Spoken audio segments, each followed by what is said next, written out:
Property bye करने से पहले कुछ पेपर वर्क है, कुछ इंस्पेक्शन है, वो आपको जानना ज़रूरी है। अगर ये आप नहीं जान पाए तो आप शायद कहीं कुछ आपसे मिस्टेक हो सकता है। गाइस बने रहिए, मेरा नाम फैज़ है। आगे और मैं बताता हूँ स्टेप बाय स्टेप कि क्या क्या अपने को ज़रूरी देखना है। अगर वो आप नहीं देखेंगे तो शायद कहीं ना कहीं मिस्टेक कर देंगे, और अगर आप बिगनर हैं तो आपके लिए समझ लो कि बहुत प्रॉब्लम हो सकता है। मैंने बताया था पहले भी कि जो मिस्टेक करते हो, मिस्टेक का एक प्राइस होता है। मिस्टेक कितना बड़ा है वो आपको उसका चुकाना पड़ेगा। तो ये मिस्टेक ये एक बड़ा चीज़ है, आप समझ लो। नंबर 1 है कि कोई भी प्रॉपर्टी लेने के पहले उसको आधा घंटा तक, कम से कम आधा घंटा तक, जो बड़े बड़े इन्वेस्टर लोग हैं जिनसे मैं मिला हूँ, जानता हूँ, वो तो कभी कभी दो दिन तक करते हैं।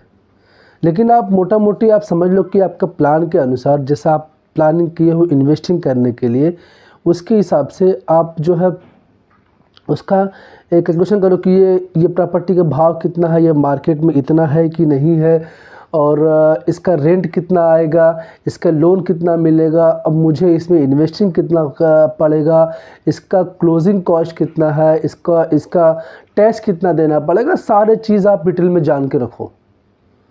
ये आपको कुछ डिटेल वहाँ पे नहीं मिलेगा, कुछ एजेंट देगा, कुछ वहाँ के लोकल लोग देंगे, कुछ आपको अटॉर्नी, आपका वकील देगा, आपका लॉयर देगा, तो उससे आप डिटेल ले सकते हो। कुछ आपको सीए भी दे सकता है उसका कैलकुलेशन के हिसाब से। तो आपको सब डिटेल ये सब होना चाहिए। और उसके बाद उसका रिपेयर कॉस्ट कितना है, अगर मान लो प्रॉपर्टी कंडीशन में है कि नहीं है, क्योंकि आप जो प्रॉपर्टी लोगे रीसेल में ले रहे हो कि न्यू फ्लैट ले रहे हो, वो सब देखना पड़ेगा। अगर रीसेल में ले रहे हो तो उसका रिपेयरिंग कितना है, उसका टॉयलेट कैसा है, रिपेयरिंग कॉस्ट कितना है, क्या क्या रिपेयरिंग है, टॉयलेट कैसा है, किचन कैसा है, फ्लोरिंग कैसा है, सीलिंग कैसा है, उसका अम्यूनिटीज़ जो है वो सब क्या क्या सब लिख के एक रख लो। उसमें क्या क्या आपको अपडेट करना पड़ेगा, क्योंकि कुछ कुछ चीज़ आपको अपडेट करना पड़ सकता है, तो वो सबका भी कॉस्ट निकाल के रखो।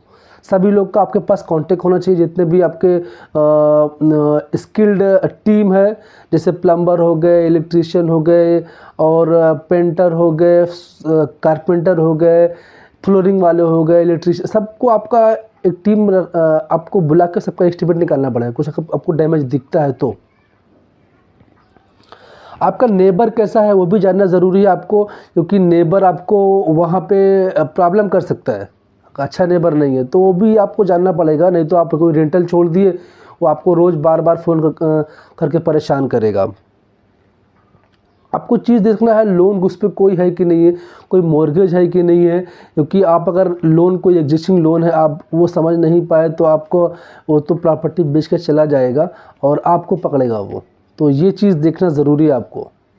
उसके लिए आपको कुछ पेपर वर्क को, यानी कि अटॉर्नी को हायर करना पड़ेगा, कुछ अपना वो लीगल चार्ज ले सकता है, उससे आप पेपर आप बता सकते हो। और all paper need to be verify, सभी पेपर आपको वेरीफाई करना है। उसका आईडी कार्ड लेना है, जो भी उसके बिजनेस के हिसाब से वो है, ताकि उसका पर्सनल आप चेक कर सकते हो वो कैसा फ्रॉडेस्ट तो नहीं है, या नॉर्मल बंदा है, जॉब करता है, बिजनेस करता है, आपको थोड़ा मालूम पड़ेगा। गाइस ये रहा, आपको कुछ अगर डाउट्स है तो कमेंट कर सकते हो। मिलते हैं फिर अगले वीडियो में, तब तक के लिए बाय बाय।